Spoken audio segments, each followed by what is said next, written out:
Bonjour et bienvenue dans cette 20e case du calendrier de l'Avent Numérique Coach consacré aux applications Google. Aujourd'hui, on se retrouve sur l'application Google Group pour 5 exercices. Petit 1, trouvez tous les articles du blog qui parlent de Google Group. Ensuite, vous allez ouvrir l'application et la mettre en favori dans le dossier Google, l'application Google Group. Puis, vous allez ouvrir un groupe et voir la composition des membres. Ensuite, vous créez un nouveau groupe si vous avez l'autorisation. Il y a pas mal d'entreprises qui n'autorisent pas la création des groupes, il faut passer par l'administrateur. Donc à ce moment-là, vous regardez simplement le corriger. Et enfin, vous ajoutez des membres dans ce groupe fraîchement créé. Vous changez la méthode de réception des emails pour les membres de ce groupe et vous partagez un dossier Google Drive avec le Google Groups. Ok, c'est parti. Je vous laisse mettre cette vidéo en pause. Et je vous invite à regarder le corrigé en appuyant sur le bouton lecture. C'est à vous.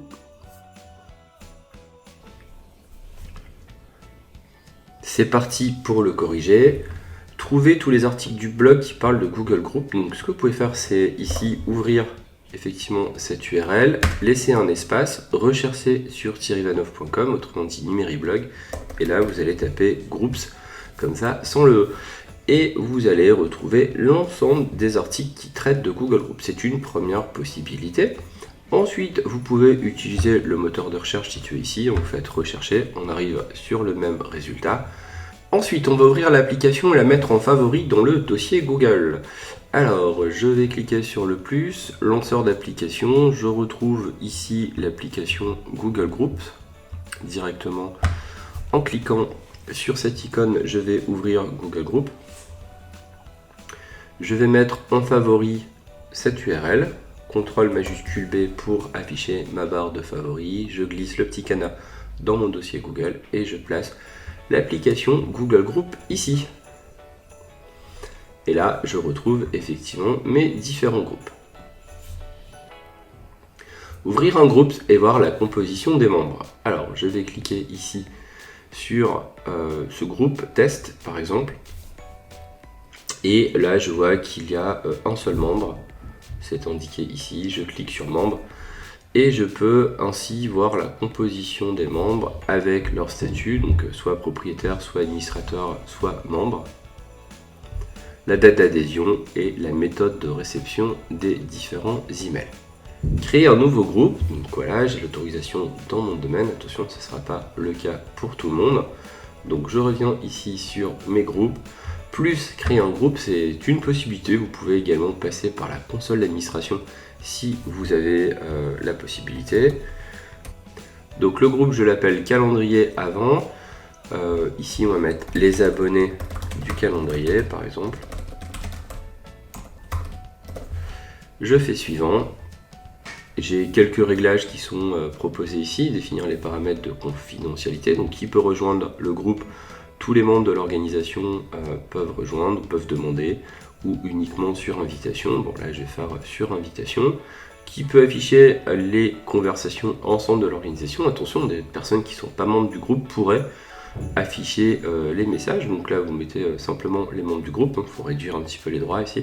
Qui peut publier les messages, bon, par exemple uniquement le propriétaire, si c'est un groupe descendant, ou alors les membres entre eux peuvent s'écrire. Qui peut afficher la liste des membres? Bon bah là ça serait par exemple uniquement les membres du groupe. Voilà pour un type de paramétrage. Je clique sur suivant. Je vais rajouter ici les membres du groupe. Donc en gestionnaire de groupe je vais rajouter l'adresse Thierry. Et puis en membre du groupe je vais rajouter l'adresse planification par exemple. Et puis un petit message de bienvenue. Hello, welcome to my groups. Ok, et puis au niveau de l'abonnement, chaque email, ça veut dire que les personnes qui sont membres du groupe recevront à chaque nouveau post un mail, effectivement, pour leur indiquer ce message. Sinon, on peut faire un résumé quotidien ou bien aucun mail. Et là, chaque membre ira sur l'interface Google Group pour voir les messages. Là, j'ajoute directement les membres et je crée ce groupe.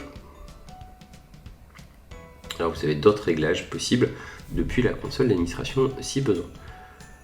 J'accède maintenant au groupe. Ce groupe est composé de 3 membres, c'est indiqué ici. Je peux voir la liste des membres ici et puis changer à tout moment le rôle de chaque membre en tant que propriétaire. J'ai cette possibilité, je peux aussi changer et dire voilà, planification ne recevra aucun email, il ira se connecter sur cette interface. L'utilisateur peut le faire ainsi que l'administrateur du groupe. On va maintenant partager un dossier avec le groupe, donc on va pour cela récupérer le nom du groupe, la calendrier-avant@numéricoach.fr. J'ouvre l'application Google Drive, je vais dans les drives partagés, pourquoi pas dans le calendrier de l'Avent 2020, je clique ici sur ce drive partagé et je vais rajouter un membre, gérer les membres. On peut rajouter des personnes ou des groupes, donc là je vais rajouter directement le groupe. Et j'envoie. Voilà pour le partage directement avec un drive partagé. Merci d'avoir suivi cet épisode et on se retrouve dès demain pour une nouvelle application de la suite Google. Ciao!